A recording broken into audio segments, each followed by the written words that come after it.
I've seen it full before for celebratory events, but I've absolutely never seen it as colourfully decorated as it is now. So clearly a lot of work has gone into this, and congratulations are in order for that. And I'm also delighted to be here because it marks how important the Gurkha Nepalese community is to the town and borough I represent in Parliament.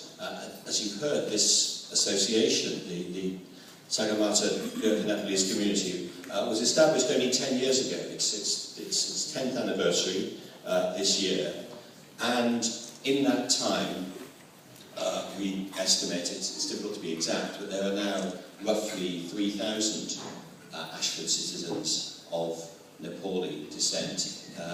You are significantly the biggest minority community in Ashford, and one of the things I want to see you do, and I hope you want to do, is to play an increasingly significant role in the life of the town, and bring your energies and organisational skills and values to the benefit of the wider Ashford community. And that's why I think tonight is so important, and that the aims of what you're trying to achieve with the money that will be raised from tonight towards a community centre. We are already in Ashford. This is the second biggest Nepali community in the country, and so this is of national importance as well as just of local importance. And I think a community centre would be a great idea, and it would serve two good purposes. One would be to enable Nepali children who are now increasingly obviously will be born here and will be brought up in Britain to stay in touch with their traditions, but also to reach out, to be a visible symbol of how you can reach out to the wider community, and it can reach out to you by you being the hosts of other groups, other organisations who would be able to use the centre.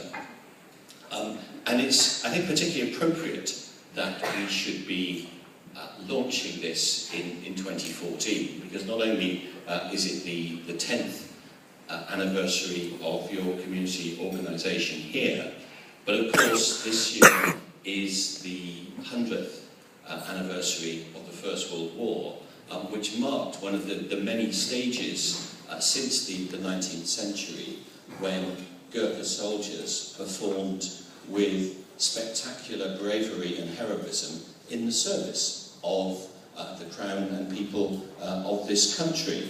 I'm always struck by the fact that the Brigade of Gurkhas have been awarded a total of 26 Victoria Crosses, our biggest award for bravery. And that's an extraordinary statistic in itself. But the statistics that apply to the First World War, which, as I say, we will start commemorating this summer, are equally staggering.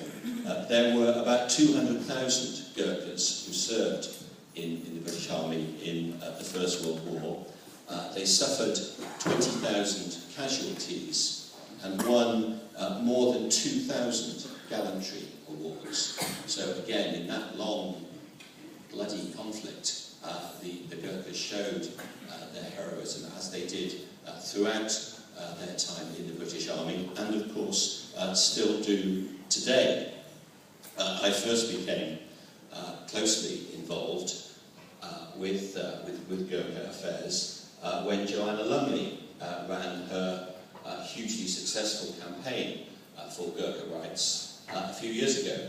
I became involved because I was then Shadow Immigration Minister, so I was very much involved in devising the policy which both my party and indeed the Liberal Democrats adopted at the time, which actually won the vote in Parliament, which changed the policy.